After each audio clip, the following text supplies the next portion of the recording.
கிஸ்து எங்களால் வயலுக்கு வந்தாயா ஏற்றம் பிரித்தாயா நீர் பாய்ச்சி நடுவிலே கண்டாயா நாட்டு நட்டாயா களை பிரித்தாயா கழனி வாழ்வதற்கு கந்துக்கள் என்று வந்தாயா அங்கே கொஞ்சம் குழப்பில்களுக்கும் மஞ்சள் அரைத்து வழிபிரிந்தாயா அல்லது நீ மாமனம் மஞ்சள்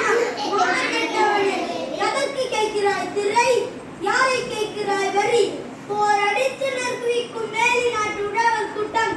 பகைஞரின் உடலையும் போர் அடித்து தலைதனை நெற்கதிர்களாய் குவித்துவிடும் ஜாக்கிரதை துடிக்கிறது மீசை அடக்கு அடக்கு என நட்பு நாடு வந்த உறவு